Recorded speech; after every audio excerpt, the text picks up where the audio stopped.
शारदां चन्द्रमौलीशं रत्नगर्भगणेश्वरं शङ्करं चर्षितं गङ्गां लोकगुरून् भजे शास्त्राब्धिपारदृश्वानं सङ्गहीनं तपोनिधिं भजे श्रीभारतीतीर्थगुरुं भद्रौघदायकं भजे श्रीभारतीतीर्थकराम्बुजसमुद्भवं विधुचूडार्चनासक्तं विधुशेखरभारतीं सर्वमङ्गलमाङ्गल्ये शिवे सर्वार्थसाधिके शरण्ये त्र्यम्बके गौरी नारायणि नमोस्तुते मातर्मे मधुकैटभग्नि महिषप्राणापहारोद्यमे हेलानिर्मितधूम्रलोचनवधे हे चण्डमुण्डार्दिनि निःशेषीकृतरक्तबीजदनुजे नित्ये निशुम्भापहे शुम्भध्वंसिनि संहराशुदुरितं दुर्गे नमस्तेऽम्बिके. Offering my Sashtanga Pranamas to the Padapadmas of the Upanishads Gurus.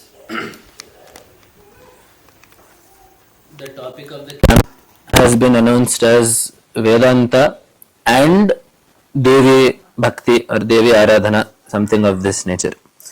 Obviously, this is because we are in close proximity to the Navaratrotsava.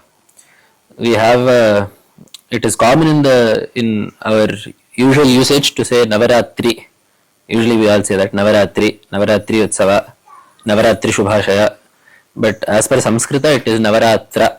It's a grammatical usage that when a number comes in a Dvigasamasa, when a number comes and the word Ratri comes after that it becomes Ratra. Dutch, when Pratyaya called Dutch comes. So Navaratram, Pancharatram. We have the word Pancharatra, the Vaishnavagamas. So that comes from the word Pancharatra, Saptaratra. So although we say Navaratri, it is actually Navaratra. Navaratra Parva is what we usually say.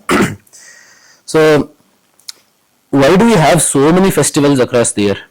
This is one question that we have to start with in the beginning. Because we have 12 months as per Chandramana, Sauramana of course also. The months are named as per the nakshatra that is usually united with Chandra during the full moon, during Purnima. So when Shravana nakshatra is there, it is Shravana Masa. When some Pushya nakshatra is there, it is Paushya Masa. In the same way, when Jyeshtha nakshatra is there, in the same way, Kritika nakshatra, Kartika Masa, in this way. So in these 12 months, we cannot find a month wherein there is no main Utsava to any Devata. In Chaitra you get obviously Yugadi, which interestingly doesn't have a particular Devata. The start of the new year does not have, it is not a festival of Vishnu or of Shiva or of Devi. It celebrates time on its own as a manifestation of Ishwara. Then you have Ramanavami. If you go into Vaishakha, and in the Chaitra you have the Chaitra Navaratris, the Vasanta Navaratra Utsava. So then in the Vaishakha Masa, of course you have Narasimha Jayanti. Then in each Masa there is some festival or the other. You get Guru Purnima in Ashadha Masa. Then of course Shravana, Bhadrapada, Kartika, Ashayuja. These all are famous for their Utsavas. And Margashirsha also there are some festivals that come there. Then Magha Masa is of course particular to Surya and Shivaratri. So in this way there is no month in which our rishis have not made sure that some form of Bhagavan is not worshipped in a special way or the other. And it is therefore that with the blessings and directions of the Jagat Gurus, that these festivals are coupled with such Vedanta Shravanas, such that these festivals that occur at regular intervals through the year are not only reminders for us to worship Ishwara regularly, but they are also reminders that we have to use these opportunities to know about Ishwara. See, we will see that today as well. The Durga Saptashati, which will be the main basis for our talk today. There are mainly two bhaktas. There is one king named Suratha, and then there is one Vaishya, a merchant, named Samadhi. These are the two people to whom this Devi Saptashati has been instructed. And we will see towards the end, the difference in their approach leads to a difference in the output that they get. Both did the exact same Aradhana. If you see, it starts off with both of these two. They go to one Maharshi named Medho Maharshi. Medhas is his name, so Medho Maharshi. And they ask him a question, to which the response is this entire story of the Devi Saptashati.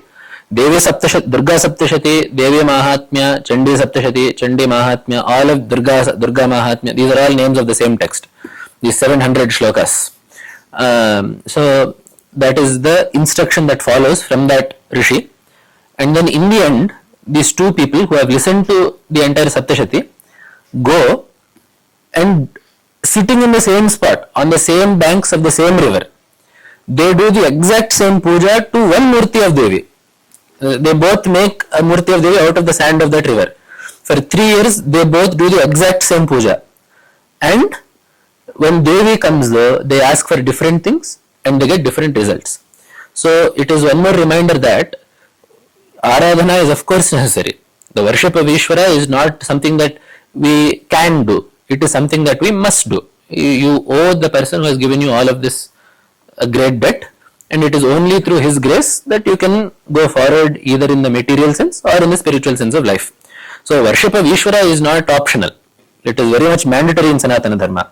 However, if we wish to get the highest goal that you can get through the worship of Ishwara, the worship of Ishwara alone is not enough. So the worship of Ishwara has to become, that is why it is called sadhana. Sadhana is a means to an end. It is very different from siddhi, which is the end that you wish to fulfill. So if we wish that this has to be a sadhana, we have to approach it accordingly. So keeping this in mind, there is no, when our elders tell us that some texts are meant for Parayana, right? There are some texts that we do Parayana of Sundarakanda, we don't do Parayana of Ayodhya Kanda. You do Parayana of the whole Ramayana or you do Parayana of Sundarakanda. Right? You do Gita Parayana, you do Parayana of the Bhagavata Mahapurana. There are some texts that are meant for Parayana. How are these texts chosen?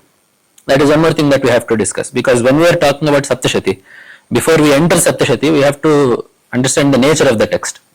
So what sort of a text will be designated by rishis for Parayana by everyday humans?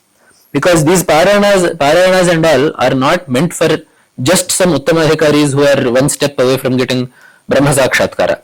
They are meant for all of us. They are meant for people who are starting. They are meant for people who are in the middle. And quite frankly, they are also meant for people who may not even be interested in this. But Parayana suits all of these people very nicely. There are some people for whom worship of Paramatma is an emotional crutch. It is not even a sadhana. Some people worship Bhagavan, they worship God solely because it allows them to cope with their life emotionally. That is also a very real part of the world that we see. They get agitated if something does not happen, or they put lots of hopes on this materially. So that is also, for such people also, Parayana has been prescribed. For people who are mumukshus also, Parayana has been prescribed. So what sort of a text must it be that a rishi prescribes for Parayana? So obviously the first is that if we are saying that even mumukshus should be able to derive something from it, it should certainly be a text that has great Vedantic significance. A text that is dry and does not help the sadhaka in understanding the true tattva is not a text that will usually be prescribed for Parayana. Then why don't we all do Parayana of some Viveka Chudamani? If that is the purpose, then that could also be served. While it is not wrong to do Parayana of Viveka Chudamani, we also see that texts that are given for Parayana are usually what we would refer to as Mantratmaka. There should be some quality of the text that allows it to generate punya solely based on repetition. Because not everyone can be expected to understand what they are reading at the outset. The hope is not that we will happily start and finish our lives ignorant of what we have been reading. The hope is that over due course of time we will understand what we are doing. But for those who are starting off, for those who maybe do not have the resources to undertake such inquiry, it should be a text that whose repetition itself will give them some sort of a punya. So things that give a fruit solely when repeated are called mantras. That is the definition of a word mantra. Mananat trayate. It protects when repeated. So what is the requirement for getting a fruit out of a mantra? It's repetition. Of course, in this is one more factor without which nothing will happen, which is Shraddha. Repetition with Shraddha and repetition with Bhakti. These two go hand in hand. So it should also be a text that when repeated with Bhakti and Shraddha allows it to yield a fruit, for which it must be of the nature of a mantra. That this also is there, which is why for most texts that have a Parayana Paddhati associated with them, there is a Parayana Vidhana. There are usually Anganyasas and Karanyasas and Dhyanas and all of that, with which the text is done, with which the text is read. So that is not necessary for all cases, it is for some specific cases. For example, Durga Saptashati, because it is part of the Purana, anyone can read it through. But without proper Upadesha, you should not do the Kavacha, Argala, Kilaka, do Anganyasa, Karanyasa and read it. That is only for those who have the proper Upadesha from a Guru. But it should still be such that if you read through the 700 shlokas, just that portion, that itself should also give some punya.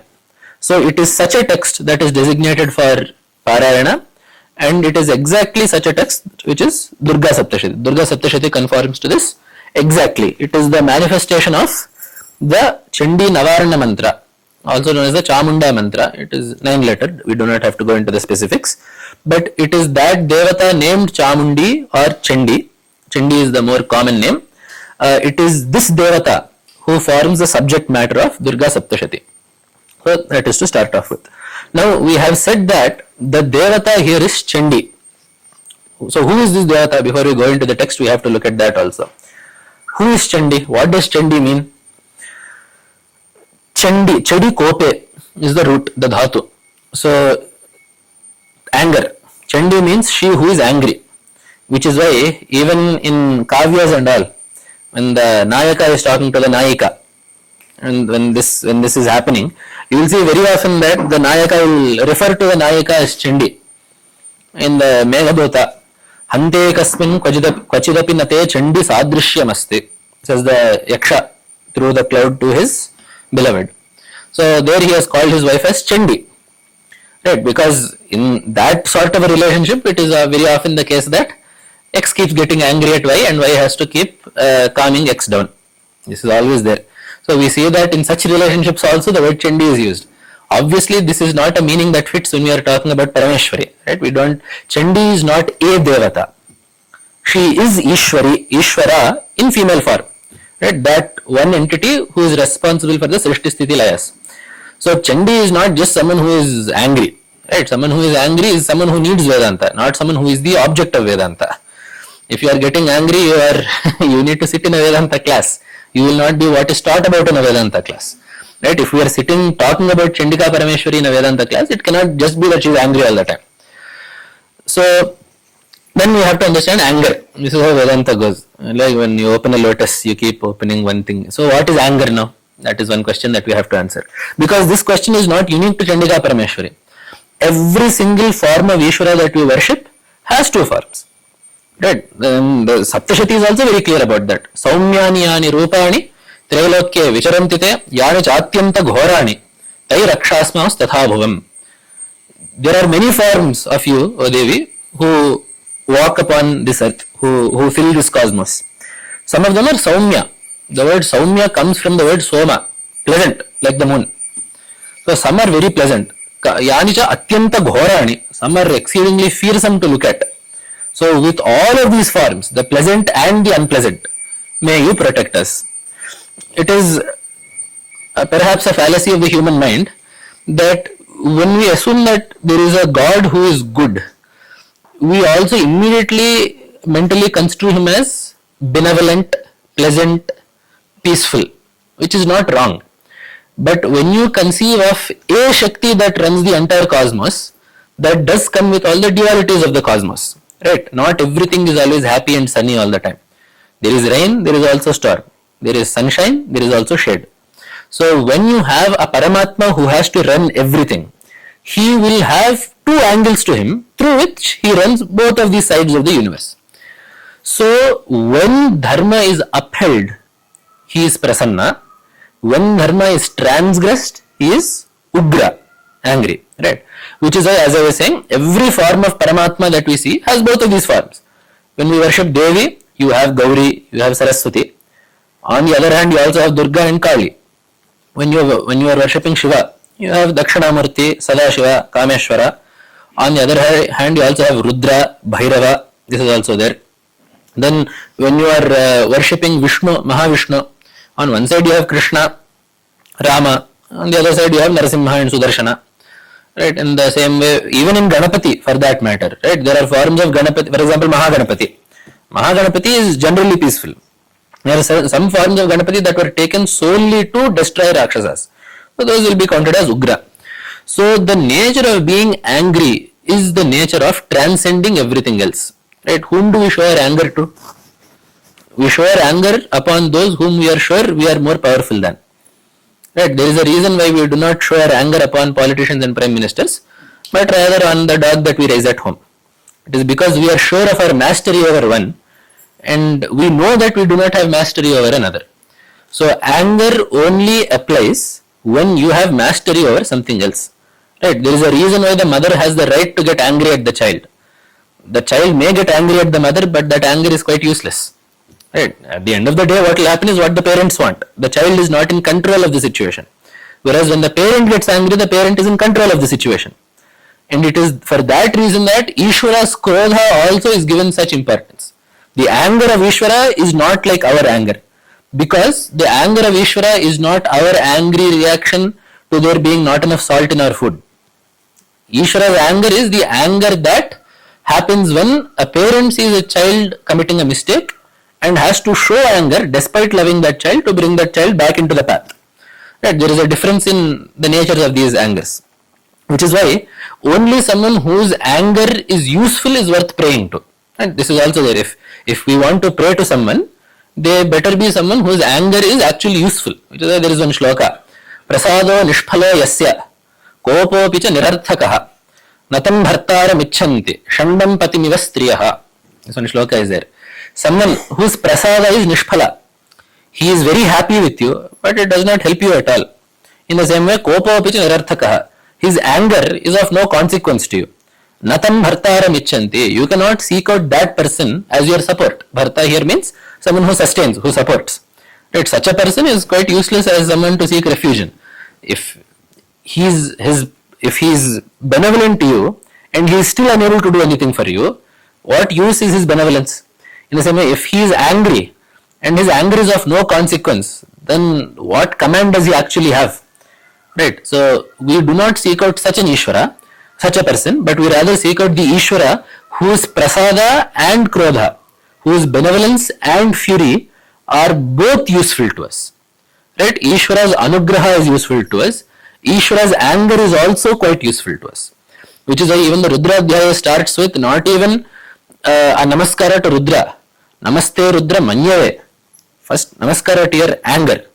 And then, Utota Ishave Namaha. Namaskara to your arrow.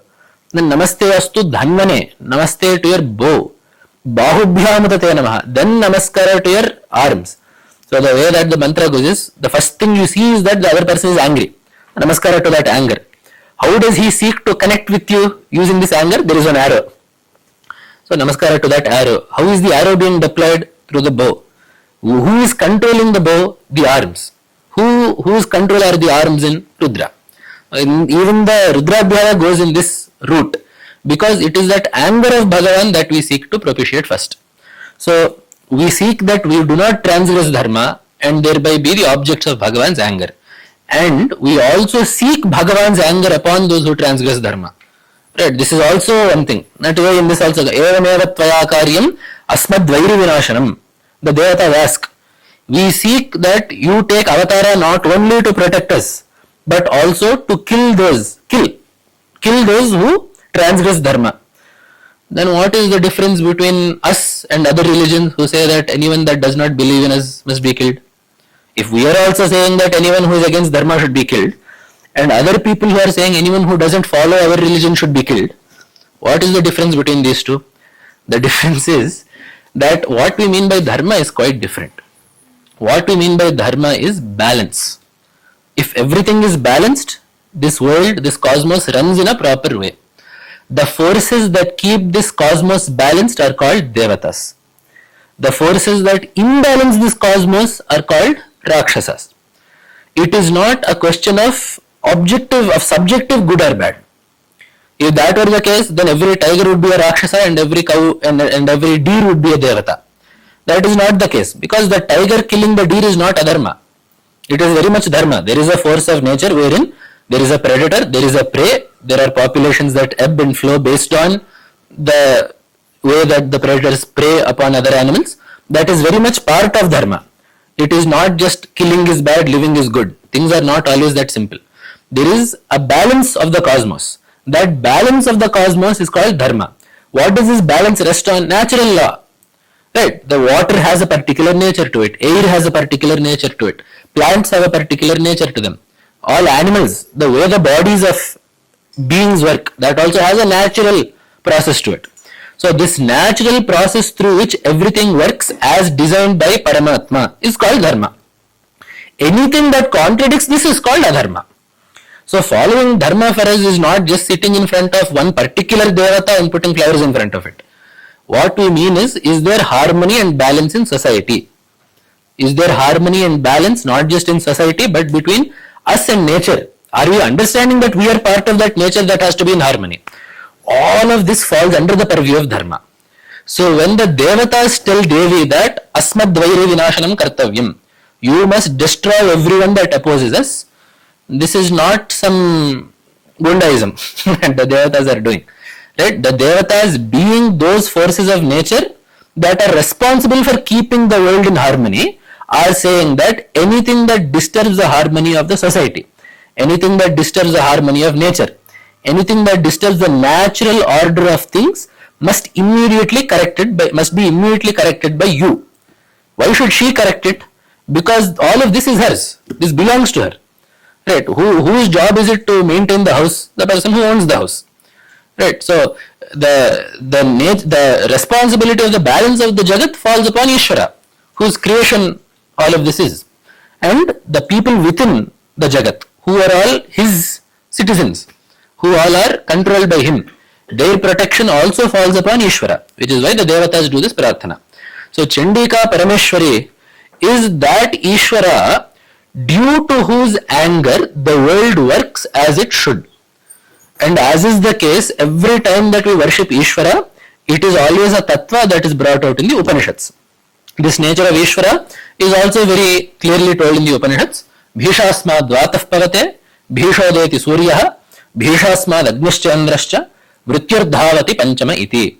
It is out of fear of that Paramatma that the wind blows. It is out of fear of that Paramatma that the sun rises and sets at the appropriate time. It is out of fear of that Paramatma that Agni burns and Indra reigns. It is out of fear of that Paramatma that death walks the earth, taking each being at the appropriate time. Right? So, Bhisha, they are all it is out of fear of Paramatma. Right? And in the Kathopanishad also, in the same situation, they say, Mahadbhayam Vajramudyatam. Like a thunderbolt that is poised to strike. All of these devatas fear Paramatma. Now, when you say fear, it is not that Paramatma is somehow a very cruel person. You fear someone who is more powerful than you, and whom you are responsible to. That is exactly what we defined as anger. Anger is not malicious intent, but anger is the ability to show your mastery over someone else. So this is from the standpoint of the person who is angry. Now, if you think of the other side of that relationship, the other side of anger is fear. Right? One side is anger, the other side is fear. This is not, again, as I said, this is not cruelty and distrust. It is not that nature of anger and fear. Even in Telugu and regional languages we say, right? Bhayamo bhakti. Emundali, bhayam peddala patla emundali, bhayamo bhakti undali. Right? Why is bhakti and bhaya, why are these two combined? If you love someone, you should not fear them. Does the baby fear the mother? No, not at all. So then what is the concept of this love and fear that you are supposed to have at the same time is this. Anger refers to the ability of a higher person to be able to dictate what someone below them does. The fear of the person, of the subordinate, is the fear that I have been put to task by someone who is more powerful than me, and I have a responsibility to do this. That is the fear that corresponds with this anger. So when we say Bhagavan is angry, right? When we say Rudra, Ugra Narasimha, Durga, Chandi, Bhairavi, all of these names mean someone who is fearful, angry, ferocious, terrible. All of this is pointing to one thing alone. The fact that there is one Ishwara who transcends all else, who is above all else, and that Ishwara by whose order all of this happens. So what are the devatas? As we said, they are the forces of nature. Where do these forces get their force from? Right? Another word for force is Shakti, energy. Right? So where do they derive their energy from? Are they independent in origin? Not at all. All these fragments of energy that run the cosmos have a singular source of origin. That singular source of origin is what we call Shakti. It is that singular source that deploys these fragments in the right place. Just as if there is one generator, you can put many wires out to do different things. You can, from one outlet, you can put one wire into a fan, you can put one wire into a light bulb, you can put one wire into something else, into some electric cooker. You can, from one generator, you can send out many connections to accomplish various tasks. It is not the wire that is doing the tasks. It is the electricity within that is doing all that. In the same way, there is one singular source of energy, which you call Shakti, Chit Shakti, right? All of this refers to that singular source of energy through which everything in this cosmos happens. So when we look at Ishwara in the form of all of these devatas, it is a different aspect of Ishwara that we see. For example, we will see when we look at Ishwara as Vishnu. What do we mean when we worship Ishwara as Vishnu? What are we worshipping? We are worshipping Ishwara as Sthitikarta. What does this mean? It is not just that Ishwara is sitting somewhere in one ocean sleeping on a snake. We mean that Ishwara is the person by whom this world exists. That Ishwara is responsible for the world working the way it is right now. It is that Ishwara due to whom we are able to see this world, right? The Adhisthana, the substratum upon which this world rests. When we worship Shiva as, when we worship Ishwara as Rudra, the Layakarta, what are we worshipping? This Jagat is not permanent. At some point it will have to dissolve. When it dissolves into something beyond the world. Right? Just as the pot, when it dissolves, what does it dissolve into? It dissolves into mud, which existed before the pot and after the pot. Right? It is always the case that the effect always dissolves into the cause. So when we worship Paramatma as Rudra, we are worshipping Ishwara as that entity into whom the Jagat merges. Right? In the same way, when we worship Paramatma as Ganapati, what is the main aspect of Ganapati? What do we immediately say? Remover of obstacles or controller of obstacles. So what do we mean? We want something to happen. Something that stops that from happening is a Vigna. Right? So someone who has the capacity to make something happen is Ganapati. If something is stopping that from happening, he has the ability to say, let's put this aside. If something should not happen, regardless of how much effort is put, he also has the same capacity to say, this will not happen. So someone who can deploy or restrain obstacles as per his will. See, if X has to happen, anything that stops this from happening is a Vigna. So someone who wants X to happen should be able to remove Vignas. Someone who does not want X to happen should be able to put Vignas there. So that Paramatma whose will runs this Jagat, that Paramatma who the Upanishad calls as Satya Sankalpa, right? Anything that he decides on will happen. If he doesn't want, we also see that in Devi Bhagavad, right? Kartum, Akartum, Anyatha Kartum. If she wants something to happen, she can make it happen. If she doesn't want something to happen, Akartam, it will never happen. If she says that this should happen but not in this way, you want to take a bypass, a by road, that will also happen. So the nature of that Paramatma, to have a will that is unchecked, to have an infallible will, that nature of Paramatma is worshipped as Ganapati. So in the same way, if we are worshipping Paramatma as Durga, as Chandi, we are worshipping that Paramatma who is the root cause of energy in this prapancha, and through the fragments of whose energy, all other beings are able to do whatever it is that they do. So when we are worshipping Chandika Parameshwari, we are not just worshipping some devata that has come on a lion or a tiger to kill some Rakshasa. That form that is sitting on the lion is a representation. It is a manifestation of this Tattva of Ishwara that is then being discussed in 3 stories across Saptashati. A tradition separates it as Mahakali, Mahalakshmi, Mahasaraswati. And these 3 stories are also quite famous. They are all stories that you would have heard. In the first story, the slaying of Madhu and Kaitabha is there. Although it is Vishnu that kills Madhu and Kaitabha, the credit is given to Devi. How we will see. In the next story, the Mahishasura Mardana, that is also a very famous story. That is the next Adhyaya, the next story. The Madhyama Charita, it is called. Then the last Charitra is the killing of Shumbha and Nishumbha. and these in sequence get longer. So the first story of Brahma is only one adhyaya. Shumbha and Vishnu, the Madhukayatava Samhara is only one adhyaya. Then when you come to Mahishasura, it is two adhyayas. Then the rest of the text is only devoted to Shumbha and Nishumba. It is the most complicated of the three stories because there are more things that are happening there. There are more levels of sadhana that are talked about there. So what we will be discussing today in the hour and a half that we have left is, in a very, very superficial, quick form, what is the point of this Saptashati? Why are these stories being told? Why are there so many names? Why are there so many specific things talked about? So the goal is that also we do tell the story of Saptashati, because it is nice to think of Devi stories as well.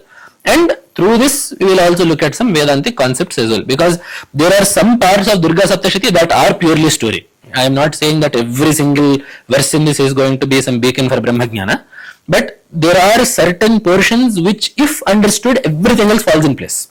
And then of course based on that there are some parts also where the story continues. So we will be looking at all of this together. As I said, this Durga Saptashati is what we call Mantratmaka. So there is of course the nature of this Saptashati that Homa is done with every single shloka. So when you say Chandi Homa, each shloka is treated as a mantra on its own. Swahakara is added at the end, some things are done before and after, and each shloka is a mantra that is being done. So before this there is a Dhyana shloka that is there, Durgam Trinetram Bhaje. So let us just look at that Dhyana shloka once.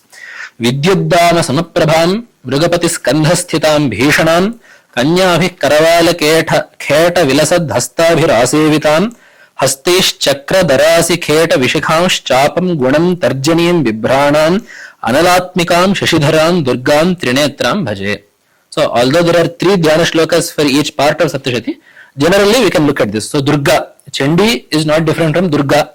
You will also see her referred to as Ambika throughout this. She is also called Yoga Maya or Yoga Nidra. All these names are referring to the same Chandi Devata. So here she is Vidyuddava Samaprabham, like a garland of lightnings. If we were thinking of how resplendent that would be Devi. We say that Tatillata Samaruchihi in Lalita Sahasranama. She is resplendent like a flash of lightning. Mrugapati Skandhasthitam, she is seated on the shoulders of a lion. Bhishanam, she is fearsome. We have discussed what this nature of being fearsome entails. Kanyabhihi Asevitam, she is served by her ganas around her, who are Karavala Kheta Vilasad Dhastabhi. They all are holding Karavala, a sword, and a Kheta, a shield. So, and then Devi is holding Chakra, the Chakra, the discus, Dara, a Shankha, Asi, sword, Kheta, shield, Vishikha, arrows, Vishikhan, arrows, Chapam, a bow, Gunam, Tarjanim, the Tarjani is this mudra, Bibhranam, she is holding all of these, Analatmikam, she is of the nature of fire, Tam Agnivarnam, Tapasajjalantim, and that is also there. Shashidharam, she also has the crescent moon on her forehead. Durgam, she is Durga. So this nature of the word Durga also is also indicative of the same nature of anger.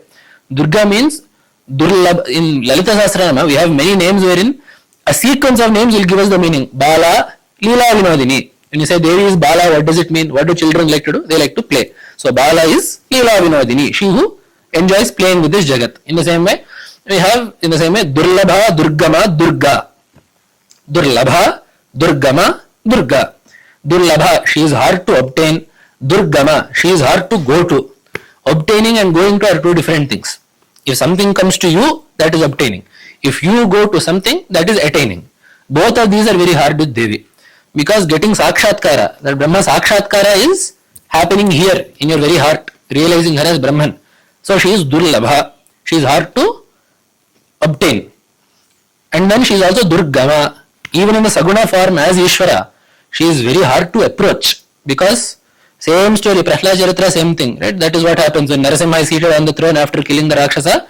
Brahma, Rudra, all of these devatas are scared to go close, again because he is angry, right? That same concept of not being able to be close because she is angry is the same concept here, where also Durga is also Durgama. She is hard to approach, right? It is not that, again, it is not some malicious intent. If there is a massive fire in front of you, who can approach that? The heat itself will be pushing you away, right? In Bhogi, in Andhra, when we do Bhogi, Right? We put all the things that we don't need from the previous year, some chairs, tables, whatever, wood and everything. That flame itself we cannot go very close to. What more to say if it is Devi? So that nature of Devi is what we call as Durlabha, Durgama, Durga. So that is why her name is Durga. Trinetram Bhaje, the three eyes. The three eyes represent the three effulgences that are responsible for running this cosmos, the sun, the moon and fire. Right? All forms of light that we have, all forms of sustenance that we get are from these three alone. The sun during the day, the moon at night and the fire within our stomachs that allows us to make material objects into energy. Right? That all these three things are the three sources of energy for all life. So these are her three eyes. So this is the Devi who we are looking at. And then as I said, this Chandi Saptashati is Mantratmika, and the Mantra Sampradaya is exceedingly detailed about how each shloka is very esoteric. For example, I will just tell you one shloka. The first one, Savarani Suryatanayaha Yomanuh Kathyate Shtamaha Nishamaya Tadutpattim Vistarad Gadatva Mama. So there Markandeya is telling in the Markandeya Purana, this is found in the Markandeya Purana, he is telling the story of the Manu named Savarani, because the nature of a Purana is that Vamsho Manvantaranicha Vamshanucharitanchaiva Puranam Panchalakshanam. Part of the nature of the Purana is that you have to talk about the different Manvantaras. These Manvantaras are demarcated by different Manus. So here we are talking about one particular Manu whose name is Savarani. So all this shloka means is Vistarad Gadato Maya. I will now tell you in detail here about this, which is the Talutpattim, about the birth of that Manu, who is Savarani Suryatanayaha. His name is Savarani. He is the son of Surya, and Ashtamaha Manu. He is the eighth Manu. Right? So that is at face value what this shloka is talking about. Now the mantric nature is as follows. This is there in Durga Saptashati has many vyakhyas. There is a Guptavati Vyakhya, then there is the Nagaji Bhatti Vyakhya, there is a Damshodhara Vyakhya. There are many Vyakyas for this Saptashati. In the Nagaji Bhatti Vyakhya, there is a meaning given for this. Yo Manuho Kathyate Ashtamaha. The first half itself is enough. Savarani Suryatanayaha Yo Manuho Kathyate Ashtamaha. Yo Ashtamaha Kathyate. So in Vyakarana, Yaha will be used. In Vyakarana, this Maryada is there that Y, if you take that to be the word, Yaha means from Ya, the Panchami Bhakti. Yaha Ashtamaha. What is the eighth thing from Ha? So from Ya. Yaha Ashtamaha. What is the eighth thing from Ya? Ya, Ra, La, Va, Sha, Sha, Sa, Ha. So Yo Manuho Kathyate Ashtama means Ha. Then Surya Tanayaha, that which is born of Surya. In the Puranak Sampradaya, it is known that Agni comes from Surya. The Amsha of Surya is Agni. What is the Agni Beja? Ram. So Repha. So if we put this together so far, what do you have? Ha and Ra. Okay. Then Savarnihi. Savarnaha refers to that which is with color. What is known in the Upanishads? What is Prasiddha in the Upanishads as color? Ajam ekam lohita shukla krishnam bhakvim prajam janayantim sarupam. When we talk about Maya, Maya is talked about as lohita shukla krishnam. She is red, white and black in color because she is made up of the three gunas. So that which has a varna is Savarna, with varna. The nature of that entity is Savarnihi. So what is the bija that denotes Maya? Im. It is called the Stri Pranava or the Devi Pranava is Im. So now you put this together. Yo Manuhu Ashtamaha is Ha. Suryatanayaha is R. And Savarnihi is Im. Then the Sampradaya and mantras and in India is that Sankhyas are always read reverse. So if it is first is Savarnihi, second is Suryatanayaha, third is Yo Manuhu Ashtamaha, you have to read this in reverse. So H, R, Im. You will get the Hrim Bija, which is verily the manifestation of that Parashakti, Tripura Sundari. Right? In the Kalyana Vrishtasthava, Hrimkarameva Tava Nama Grinanti Veda. So that Parashakti is represented as Hrimkara. Out of all the Bijaksharas of Devi, Hrim is to Shakti what Om is to Parabrahman. We can tell it like that.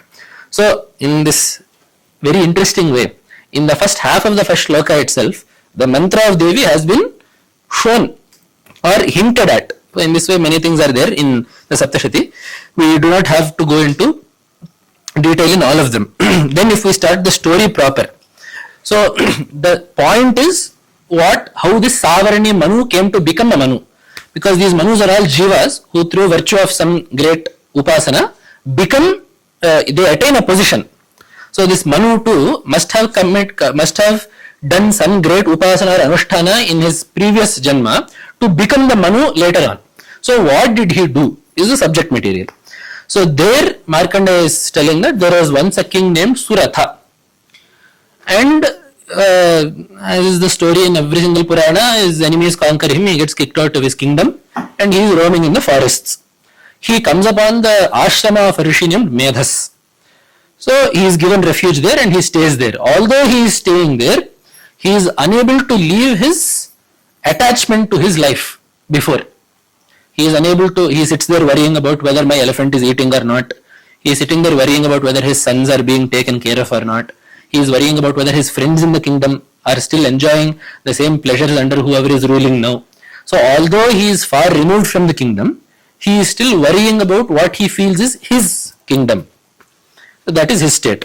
So in this pleasant Rishivana, in this pleasant ashrama, everyone there is very happy because they are all sadhakas. However, he comes across one more person who seems to be very troubled and he is immediately very happy because we don't care if the current goes in our house as long as the current goes in the neighbor's house also. Right? That is the joke. When the current goes, it is not see whether our switch has tripped. It is go see whether the neighbor has current or not. In the same way, although everyone else is happy, he was immediately very happy. Finally, there is one more person who is sitting in this ashrama who is as depressed as I am. So immediately he goes to become dost. So he goes there. And this person is a Vaishya, he is a merchant. His story is also different. He has been kicked out of his own house by his own family. This king at least was kicked out by his enemies. This Vaishya was kicked out by his own family. His own wife and children kicked him out of the house because they wanted his money. So he also has sought refuge in this ashrama and he too is equally sad because this Vaishya situation is even more interesting because he still has affection towards the very people who drove him out of his house. Despite it being the fact that his wife and children drove him out of his house, he is sitting in the ashrama worrying about whether or not his wife and children are fine. Right? We find this to be very funny. But we do this every time. We will go to a temple, we will leave our chappal outside the temple, we will go pray to Bhagavan. I hope my chappal are still there when I come back. Right? This is equally as ridiculous as this Vaishya sitting in the ashrama and worrying about whether his son is eating avalakki or uppittu. These are equally ludicrous statements. Right? So he is also there. So they both talk and they both realize that they are unable to let go of their attachment. Thus far we have to congratulate them because they have identified a problem that most people do not identify. They have identified that they are sad due to mamakara. They have identified the fact that their depression or their sadness or their sorrow is not due to having or not having items, but it is due to being possessive of those items. So that far they were able to understand. So we do have to congratulate them on that. And they did one more thing which is also worthy of congratulation, which is when you have a problem, you have to go ask someone that knows about the problem. You should not have the arrogance to say that you will figure it out yourself. You should have the humility and the viveka to go to a guru and submit your situation to him faithfully. Right? If this is the situation that you still have mamakara, you should not go and say, I am actually very happy, he has a problem. That is not the proper way to approach. Right? If you have a problem, you should state it clearly and be faithful about what your situation is. So both of these, this Suratha and the Vaishya's name is Samadhi. So this Suratha and Samadhi both were in fact very honest in that regards. They both sought out this Medho Rishi there and they sought refuge in him and they asked him, they told him very clearly what their problem was.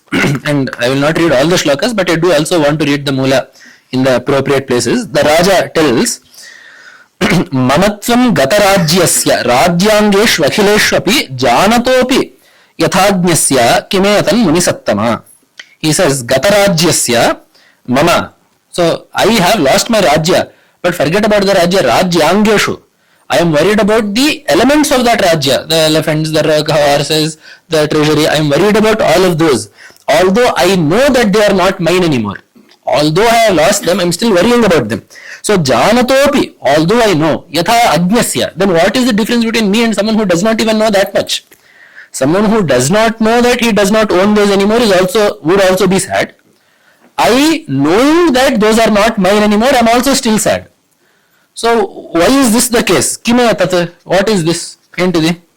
Then same goes for this, my friend also, my Sabrahmachari, my friend Samadhi here. Ayamcha nikritaf putrehi barehi bhrityehi. His children, his wife and his servants, his employees all drove him out. But here he is still hardi. He is still very affectionate towards all of them. So what is this? And very nicely in half a shloka, the problem statement, right? In everything, the problem statement should be clear. In the same way, when you go to the guru with a question, the problem statement should be clear. That in that regard, the Shishya has to do his homework. You should not go dump your confusion on the guru. At least you should have clarity before you tell something. Right? So the problem statement is very clear, and the Raja also stated it like that. Drishta doshepi vishaye mamatva krishta manasau. That is the problem. Drishta doshepi vishaye. We both have understood the fallacy of objects. So it is not that we now think that the kingdom will now be the cause of my happiness or my family will be cause of my happiness. We both understand that there is a dosha in them. What are these doshas? Krishna tells in Gita. Janma mrityu jara vyadhi dukkha dosha anudarshanam. Things are subject to birth. Janma, mrityu, they are subject to death. Janma mrityu jara, they decay over time. Vyadhi, they become afflicted by things. And all this aside, they also generate dukkha. All of these are doshas. Bhagavad Pada has shown both ways in the Bhashya that dukkha is janma mrityu jara vyadhi, or that seeing the janma mrityu jara vyadhi and dukkha. Both meanings Bhagavad Pada is given in the Bhashya there. So, drishta doshepi vishaye. We both understand the fallacy of objects. But mamatva krishta manasau. Knowing though that these objects are flawed, we still are unable to let go of our attachment to them. This is the problem stated clearly.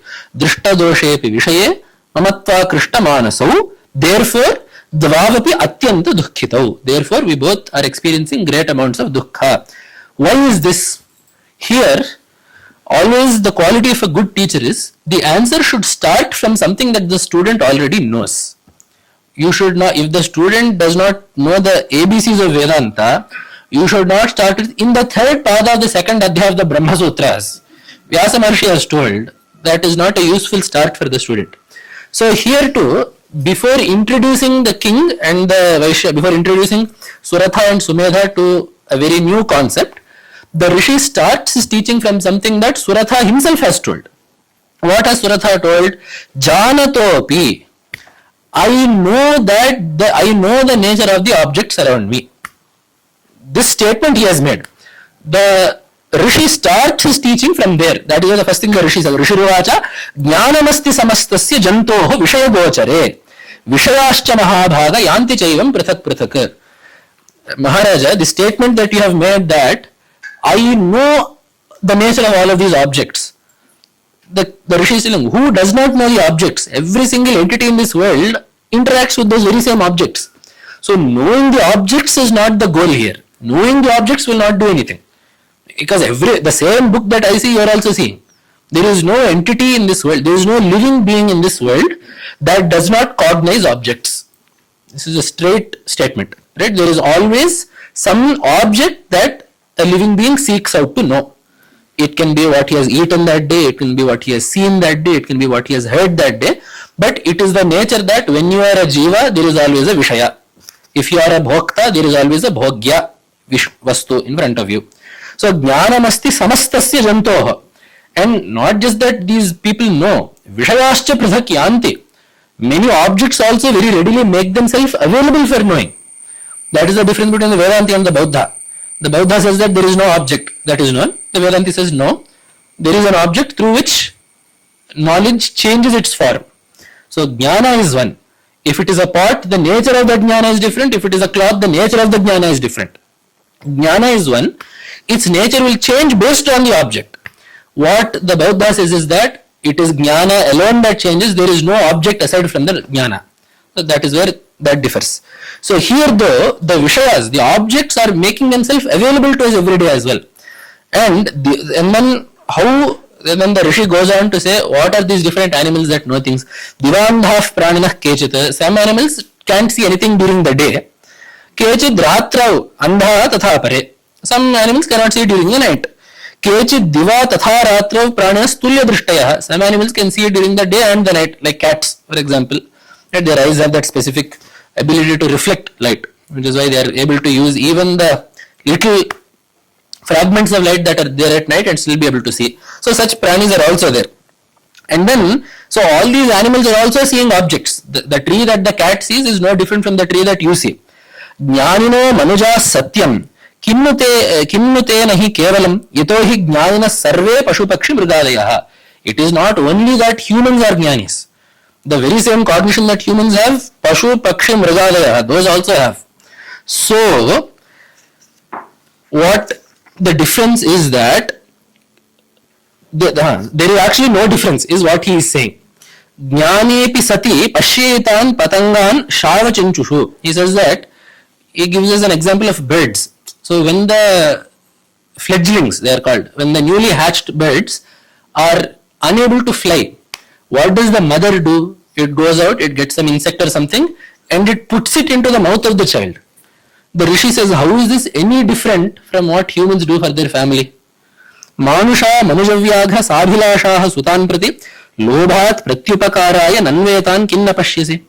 Do you not see humans in the very same way trying to feed their children? And the Rishi adds one more thing here, that pratyupakaraya, with some benefit in mind.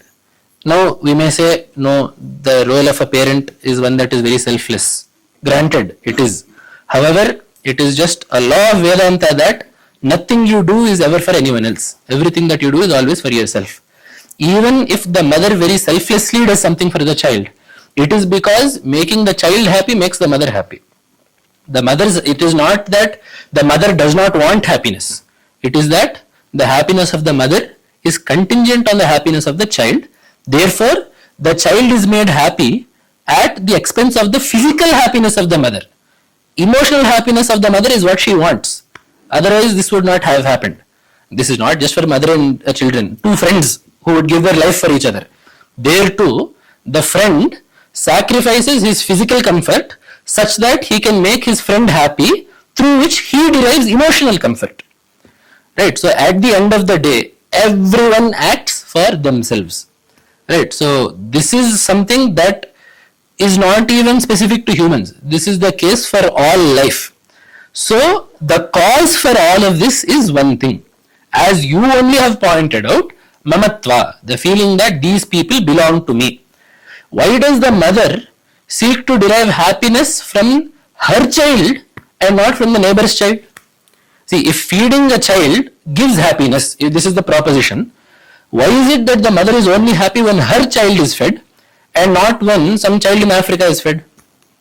It is because the mother does not have mamakara towards that child. The mother has mamakara towards her child. Why is it that you are only happy when your friend is happy and not when someone else is happy? It is because it is your friend. So, in all cases, what causes us to act is this nature of mamatva, the nature of desiring something, thinking that something, not even desiring something, but feeling that something belongs to us. If we see carefully, the nature of Suratha is also the same thing. He lost his kingdom. He has no more legal rights over his kingdom. Why is he still feeling that that kingdom is his? It is a very simple question. Right? The kingdom is no longer his. He is not experiencing it. He is not ruling it. He is not even living in it. Why is he still feeling that that kingdom is mine? It is a very simple question. The response is that mamakara is that strong. Why is this mamakara coming? There enters Mahamaya. There is where the Rishi then starts Tannatra Vismayaha. This is not something that is a very hard thing to understand, because Karyo Yoga Nidra Jagat Patehe Tannatra Vismayah Karyaha Yoga Nidra Jagat Patehe Mahamaya Hareshchesha Taya Sammohyate Jagat. Because this mamatva is caused by one thing. There is one Shakti of Ishwara. Ishwara has a Shakti due to which every single being feels very rooted in the sense of minus. Right? Minus is a natural byproduct of I-ness. Right? Only if ahankara is there, mamakara will come. Mamakara is always a byproduct of ahankara. What is ahankara? Ahankara is also twofold. There are two types of ahankara. Because we say aham brahmasmi, or we say aham ityantas parantam sada, and then we also say that you need to get rid of ahankara. So which one is it? There is a saying in English, you can't have your cake and eat it too. Right? Either you have the cake, you eat it, or you have it. There is no situation in which both are there. The same saying is there in Telugu as avva kavali, buvva kavali ante kudaradu. The same saying is there. So either you have ahankara or get rid of ahankara. How can you say both? We can say both because ahankara has two levels to it. The feeling of I, there is no difference at all. Ascribing this to something else is where we have a problem. So the fact that I exist, there is no doubt there at all. You indeed exist.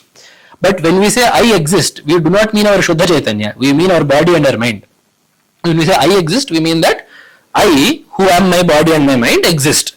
So this ahankara has to be removed. It is due to this ahankara towards the body and the mind that minus also is applied, because minus is also with regards to the body and the mind. My happiness, my anger, my comfort, my sorrow, this is all with regards to the mind. Then my mother, my father, my house, my food, my clothes, my car, this is all with regards to the body. So only if you have I-ness towards the body will you have my-ness towards these. And if you have minus, it becomes a minus. English is also a very nice language. So in this way, mamakara is born of ahankara. So ahankara, when properly understood leads to bandha. Remember this statement. If you understand what aham actually is, it leads to moksha.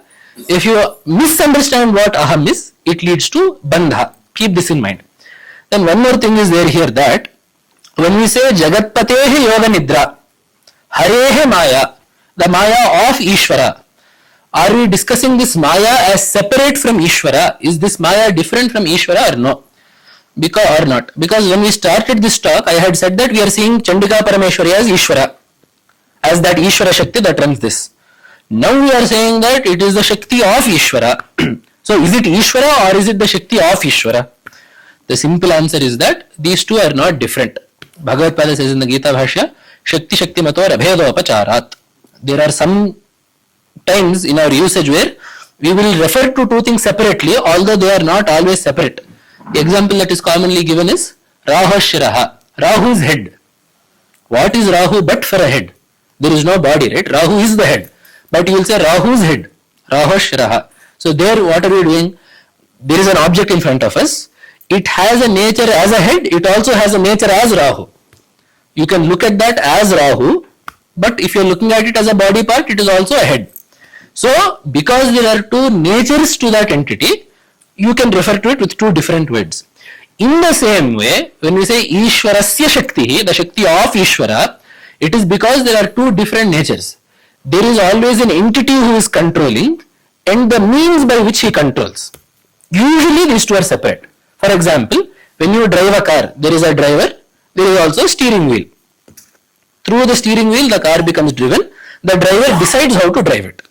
Right? This is always the case. In everything that you have, usually the doer is always separate from the agent.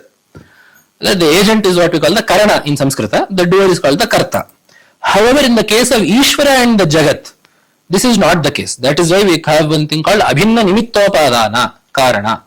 Ishwara is both the intelligent cause as well as the efficient cause.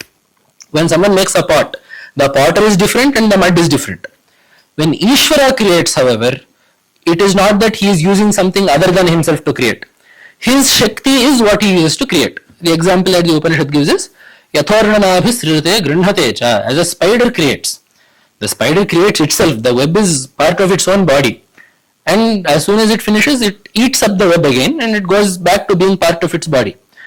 In the same way, if we want to think about the rope and the snake, right? The snake has not come from somewhere externally from the rope. The snake has nothing else in it apart from the rope. In the same way, Ishwara too has created the Jagat from nothing other than himself and using nothing other than himself. So keeping this in mind, what the nature of himself wherein he uses it to create is called Shakti. The person who decides what to create is called Ishwara. That is the only difference. So have we understood that? So when he decides to create, that is whom we call Ishwara. when he says, I will create myself like this, or using myself in this way. That using myself in this way is the Shakti. In the Ratnatraya Pariksha, it's a very beautiful text by Appaya Dikshitendra. In it, he has neatly resolved the discrepancies between worship of Shiva, Vishnu and Devi. He basically says that Brahman is one. When Brahman acts as Ishwara, these two aspects are there, which he names as Dharma and Dharmi. Dharmi is, as I said, this entity. Dharma is the aspect that this entity takes upon to do something. So, these three are actually not different, because Brahman is there. Due to Maya, one Brahman appears as Ishwara, who is both the Dharma and the Dharmi. The Dharma is Vishnu, Dharmi is Shakti, Ishwara, when viewed as bereft of both of these, is Shiva. So, in that he neatly resolves it that way. Let us not go into details there. But his point is that this concept of a Dharma and a Dharmi, this is the difference between Ishwara and his Shakti. It is like saying, to give an even simpler example, fire and heat. See, fire is, I used to ask when I was younger, when I was learning chemistry, I said, all of this you have told that trees are some carbon, water is some H2O, all of this is there. What is the chemical formula for fire? There is no chemical formula for fire. It is an exothermic reaction. Right, so fire and heat, these two are not separate things. However, when we say fire, we mean something else. When we say heat, we mean something else. But both of these are not separate. When we refer to how the fire interacts with something outside of it, we call it heat. Which is why you put your hand there and you say it is hot. When you refer to it on its own, without its qualities and how it reacts to something else, you call it fire. In the same way, when you refer to it on its own, it is Ishwara. When you see how it does something to something else, then it is called Shakti. It is this simple. Right? That is why even Sita says in Ramayana, Ananya Raghavenaham Bhaskarasya Prabhayatha. I am not separate from Rama as light is not separate from the sun. So there itself, what is the sun? The sun is a ball of gas. What is the light that we are seeing? There too it is the product of the fusion and fission that are going on within the core of the sun. Light is not separate from that. But when you view it as that object sitting there, you are calling it the sun. When you are referring to it as something that is going from there to here, 93 million miles away, then you are calling it light. But really, what light is there besides the sun? And what is the sun if not for light? So in the same way, Ishvara and Shakti are not two different things. They are two ways of approaching the same entity. It is like approaching someone as my mother's husband or as my father. You may approach it in two different ways, but the entity is the same. Right? So if we understand that, we will understand here when we say Harehe Maya, the Maya of Vishnu, or Vishnu's Yoga Nidra, or Shiva's wife, Devasya Shakti, in the Upanishad, Shvedashwara, Devasya Shakti, Vividhaiva Shruyase. Right? You are the Shakti of the Deva. There also, it is not that these two are somehow two separate things. It is two functions of one entity. That is all that we mean there. So the cause of this Mamakara, to bring it back to the main topic, is this Shakti that Ishvara has, that makes things incredibly believable. Right? It is the way that the world works is so convincing that you cannot help but have Mamakara towards it. See, when a mother has given birth to a child, I will keep using this because mother and child is the most emotional relationship that is ingrained. Mothers, please don't take me otherwise. My mother is also here, so I am also being very careful. So, when a mother gives birth to a child, how hard is it to convince her that the child actually has nothing to do with her? See, besides the fact that it is a clump of cells that has grown inside her and has now come out of her, what other real connection does the child have with the mother? In a very raw fashion, in a very raw, horribly brutal, emotionless way. If you see, what connection does the child actually have with the mother? It is an emotional connection, and in a slightly higher sense, a dharmic connection also. Because you have given rise to life, and because that life is now helpless, you have the responsibility to take care of it. Nowhere can this also lead to the fact that you own that life. So this ownership, where is this coming from? But it is the way of the world. From a human to even an insect. Right? The care that a scorpion shows its eggs is also so great that it is ingrained into the mind of every living being that this is mine. despite there not being something physical, right? There is no actual connection. Despite that being the case, the way of the Jagat, the natural flow of the Jagat is such that you cannot help but feel attachment to something. That is what we mean when Ishwara is Maya, because Ishwara is not so cruel as to sit somewhere and say, I will now delude all of them such that they will have mamakara and suffer. That is not at all what Ishwara wants to do. It is just the case that when Ishwara creates the Jagat, as we said, he also creates the dharmas of the Jagat. The natural order of the Jagat is set in place, and that natural order of the Jagat is horribly convincing. Right? Forget about a child. What about this body? How much convincing will it take us to make us understand that this body actually has no relation to us? See, if we are cutting our nails and throwing it away, the nail that you have thrown away is qualitatively no different from the nail that is attached to you. And the nail that is attached to you is as much a body part as anything else. We are giving kidneys, right? Organ donation is all there. So why is it that when the organ is somewhere else it is okay, but when it is with you something is somehow different? It is ingrained, the nature of me owning this is mine. All of this is so innate in the Jagat, because that is the only way that this Jagat will function. Unless we feel that this is mine and I am theirs, this world does not go forward. Right? It is only because we desire that we act. It is only when we act that things happen. It is only when things happen that the world gives way to new things, new beginnings. So all of this ahankara and mamakara is not some Gardi magic that Ishwara has done sitting somewhere. It is part and parcel of this incredibly complex creation. It is also the nature that as Jivas sitting inside this creation and identifying with it, we identify with the rest of it too. So now the concept of ahankara and mamakara is not that due to Maya, is not that Ishwara has forced something on us. It is just that being part of the Jagat, because the Jagat is working as per Ishwara's plan, because we are also part of the Jagat as per Ishwara's plan, because our capacities in the Jagat are also as per Ishwara's plan. See, the fact that I am like this, I can only do this much is also not of our choosing. Right? Do we choose to see that I have glasses, my eyes can only see this far, I have sight, I don't have sight, I need a listening machine? This is all not of our design. Right? All of this is some prarabdha that Ishwara has set into motion. So, all of this is naturally progressing. We are also naturally sitting in the middle, so we are also going with the natural flow of things. The problem is that this natural flow of things also consists of ahankara and mamakara. And what has caused this natural flow of things? Ishwara's Shakti. What is another name for that Shakti? Maya. So now when you say Ishwara's Maya, it is not that Ishwara is somehow tricking us into being sorry all the time, into being sorrowful all the time. It is that Maya is so great that all of this comes from that. We are also sitting in that, we are also caught up in it. So now to break out of that needs the recognition of who has set all of this in place and how he has set it in place. That who, how and why is the subject matter of Vedanta. Why am I here? How am I here? Why am I here? The answer to all of these questions is the subject material Vedanta. Answering these questions will allow us to be happy even though we are here. See, if the point of Vedanta is not that we should go to some Paraloka and be happy, you don't need a Boeing 747 to come to Vaikuntha and Kailasa for you to be happy. Right? You need to be happy here. Theoretically you should be able to be happy here. And the only philosophy that has had the guts to say that that is possible is Advaita.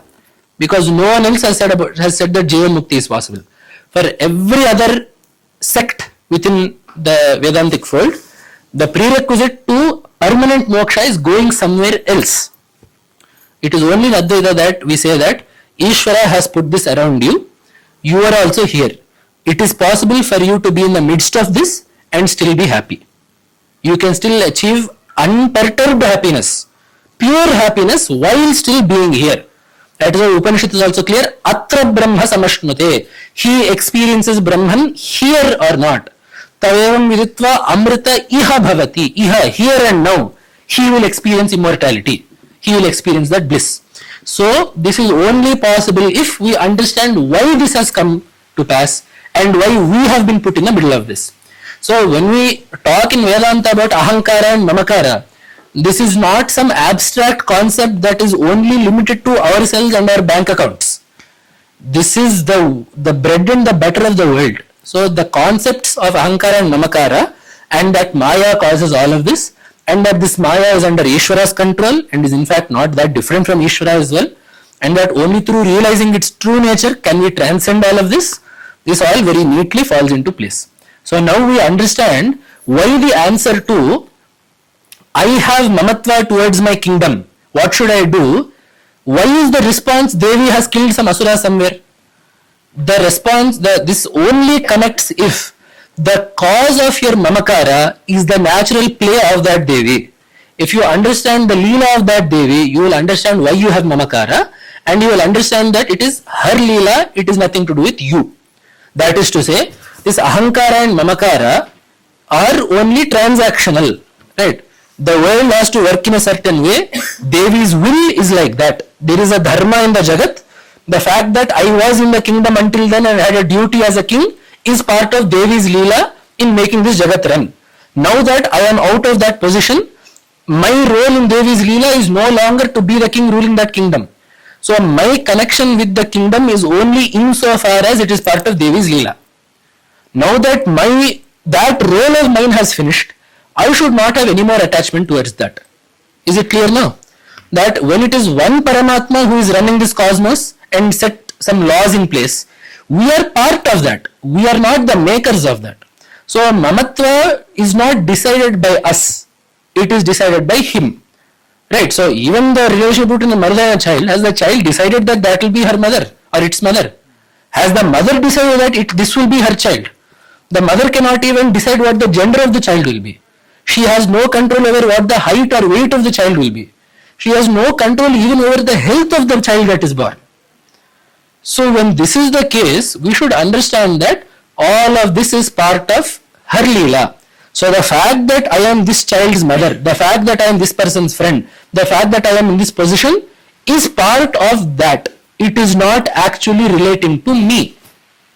Because I on my own have no connection to this. It is part of Devi's leela in making this Jagat progress that I have obtained a connection to these. My connection to these entities around me is no more than what Devi wills it to be. If we understand this, our ahankara and mamakara go there itself. So when we say Ishwara arpana buddhi, do karma for Ishwara, what do you mean doing? Why does Ishwara need your karma? We are barely doing 108 Gayatri, that too while watching our mobile, and Ishwara is somehow needing the phala of this. Right, so when we say doing this karma for Ishwara, it is the same way how an actor acts for the director. The actor should not feel attached to the role that he is playing. The actor is acting in that role because the director has told him to. If the actor actually feels that he is in that role, of course he will experience the sorrow and the pleasure that comes with that role. If he knows that I am just an actor that is put in place by someone else, the role also is decided by someone else, I am merely acting it out, I have no more connection. Only if this is the case, will the person who is acting as the villain be happy? Because at the end of the movie, the hero will kill the villain. If you feel that I am actually this, you will be terrified when you see the hero at the end of the movie. Because if you have actually thought that you are that role, you will think that the hero is going to kill you. Only if you know that you are an actor and that you are being the villain, someone else being the hero, someone else being the comedian, and this entire movie coming with this dialogue in this place, this screenplay here, all of this is because of a director, it is not because of me. Only if you understand this, will you happily be an actor in the movie. Right? And if you take it one step further, if the director himself is acting in the movie, then there is no more dukkha at all. Right? So, in the sense that the characters that are created are no different from the creator. Right? The characters do not have an independent existence outside the creator. So, only if we understand that this Jagat is Ishwara's leela in this way, will we be able to do our duty without having mamatva. Because the problem is our mamatva is based on a desire for ourselves. The mamatva for someone who does not know this will be that he is my friend. The someone who knows Ishwara's leela will say that in the course of this Jagat, as per my karma, this person has become my friend for now. So Ishwara has designated upon me that I should be a good friend. That is my duty. Let me just do that. There is nothing that I need out of that relationship. The second that this happens, the path to moksha is wide open for you to go forward. So for that reason, Devi's Charitra has started. So we'll take a small break here. In the second half, we will go through the 3 stories and see what the meanings of those 3 stories are.